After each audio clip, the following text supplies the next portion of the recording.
On est déjà en été et qui dit été dit plage, bronzage mais aussi dit se bourrer la gueule avec des animés sous la clim. Et donc cette nouvelle saison d'été, il y a eu plein de nouveaux animés et des suites. Déjà j'en ai fait une vidéo, je vous recommande d'aller la voir. Mais aujourd'hui je vais vous dévoiler 4 nouvelles adaptations de manga en animé qui risquent de marquer cette saison. Avant de commencer, n'oubliez pas de liker la vidéo, c'est très important pour le référencement. Puis c'est parti. On commence avec Zomson Bucket List of Death, réalisé par le studio Bugfilm, le même studio qui a animé des animés comme Komi-san Can't Communicate. En gros, c'est l'histoire de Akira Tondo qui a passé 3 ans de travail acharné dans une entreprise plutôt noire avec un boulot assez douteux. Il est âgé de 24 ans mais il est physiquement et mentalement épuisé à cause de son travail. Il est tellement dans une mauvaise état que sa crush Saori ne veut plus rien avoir avec lui. Ouais, il va pas bien notre protagoniste. Mais alors que Akira sombrait petit à petit dans une profonde dépression, une apocalypse de zombies envahit le Japon. Donc voilà, en gros, c'est un animé de zombies, ça annonce déjà du très lourd. Entouré par des centaines de morts vivants affamés, Akira réalise qu'il s'apprête à changer sa vie complètement.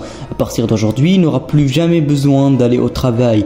Ouais, alors que toute personne normale dans une évasion de zombies part à la recherche de bouffe et d'endroits assez protégés, lui il veut juste plus travailler. Mais voilà, on le comprend franchement. Déclarer ses sentiments à Saori, faire la fête comme s'il n'y avait pas de lendemain, voyager tout au long du Japon, Akira se dresse une liste de 100 choses à faire avant de mourir. Maintenant que son travail cauchemardesque est terminé, il est temps pour lui d'enfin profiter un peu de la vie. Alors que c'est pas du tout le bon moment pour ça, vu qu'il va devoir faire face à des vieux zombies thème à leur gueule. Mais au moins, il paiera plus d'impôts.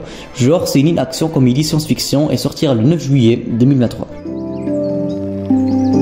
Deuxième animé, Rurouni Kenshin, animé réalisé par le studio Leden Films.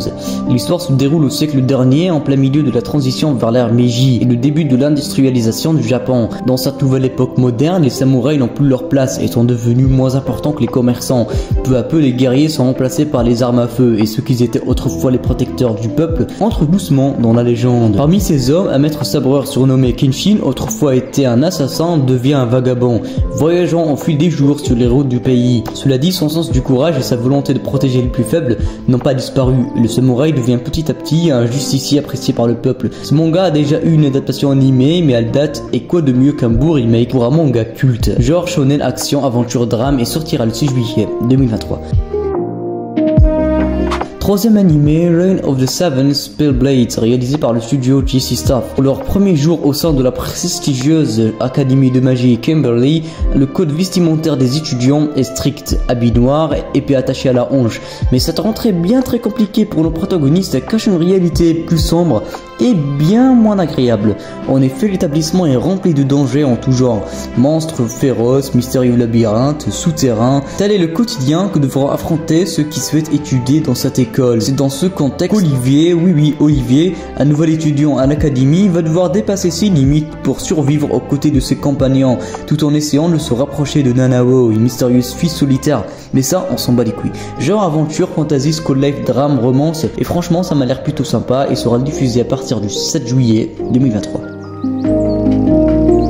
Quatrième animé, The Girl I Like Forgot Her Glasses. Alors ouais, je devrais vraiment arrêter de parler avec cet accent anglais complètement éclaté, mais bon. Animé réalisé par le studio Gohans qui a réalisé des animés comme Carpocat. Et franchement, ils font un très bon stuff. Bref, voici le résumé. Qui dit nouvelle année scolaire, dit nouvelle salle de classe et de nouveaux camarades. Ce qui peut paraître effrayant au premier abord pour quelqu'un de particulièrement timide comme Kaede Komura. Fort heureusement, sa camarade de classe Almi vient sauver la situation. Sous ses grosses lunettes épaisses, la jeune femme cache un regard attirant. Et ça, Kaede, il aime bien. Ajouter à cela son franc-parler, sa tendance à être très souvent tête en l'air. Typiquement le genre de meuf que tout le monde aime à l'école. Je dis bien l'école dans les animes, hein, car dans la vraie vie, je suis pas trop sûr. Donc Kaede n'échappe pas à la règle, mais ce qui va finir de le faire craquer, c'est la tendance qu'a Ai à oublier ses lunettes, dévalant de beaux yeux, mais aussi une très mauvaise vue. Ouais, je pense que c'est logique. À cause de ses oublis réguliers, Ai n'a d'autre choix que de compter sur l'aide de Kaede pour suivre les cours. Déjà, pourquoi elle s'appelle Ai, hein? Toutes les Ai ont un problème avec leurs yeux, ou c'est comment? Je serais bien d'accord. De jour en jour, ce rapprochement fait grandir d'autant plus les sentiments de Kaede envers Ai, mais font également prendre conscience à cette dernière qu'elle apprécierait pouvoir garder son intentionné camarade juste pour elle. Genre shonen comédie romance school life tranche de vie et sera diffusé le 4 juillet 2023. Avant que vous partez, j'ai un dernier animé pour vous. Oui, je sais, j'ai dit que 4 animés, mais voilà, j'aime le chiffre 4. Non, en vrai, si j'ai ajouté un animé, c'est juste car là, sinon la vidéo est beaucoup trop courte, mais ça, je coupe au montage. Puis aussi, l'animé que je vais vous montrer est un peu chelou. enfin ça s'appelle Reborn as a Vending Machine, qui veut tout simplement dire renaître en tant que machine de vente. Ouais, vous rêvez pas. Suite à un accident de route mortel, comme d'habitude dans tous les animés où le protagoniste, tout simplement renaît dans un autre monde, franchement, je sais même pas, j'aime pas regarder l'animé, je suis sûr c'est un camion qui l'a frappé. Bref, notre protagoniste se retrouve soudainement transporté dans un autre monde et se réveille avec l'incapacité de bouger. Près d'un mystérieux lac, très vite le constat est alarmant. Notre homme n'entend plus sa propre voix et pire encore, lorsqu'il tente de crier de peur, les mots qui sortent de sa bouche ne sont pas ceux qu'il souhaite prononcer. Il ne cesse de répéter les expressions de la machine, comme produit acheté, seconde offert, ou je suis le laitier, mon lait est délicieux.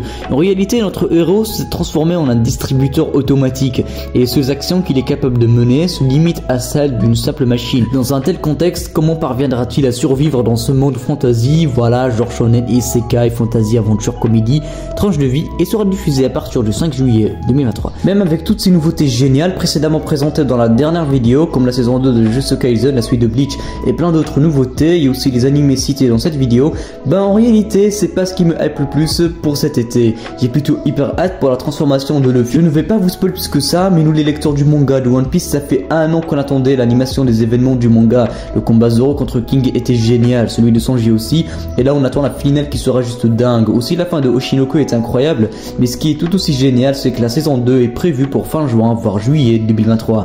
Ouais, cet été vraiment sublime. Merci d'avoir regardé la vidéo jusqu'ici. Dites-moi quel animé vous comptez regarder pour l'été, quel animé cité dans la vidéo comptez-vous voir. Perso, je compte les regarder tous à part les deux derniers, et l'animation de Reign of the Seven Spell Blades est vraiment incroyable pour le coup, donc je pense que c'est mon préféré. N'oubliez pas de liker la vidéo car beaucoup de personnes l'oublient, donc je compte sur vous. Et abonnez-vous, on a passé le cap des 5600 abonnés, donc plus que 400 pour les 6000. Et sur ce, on se retrouve à la prochaine.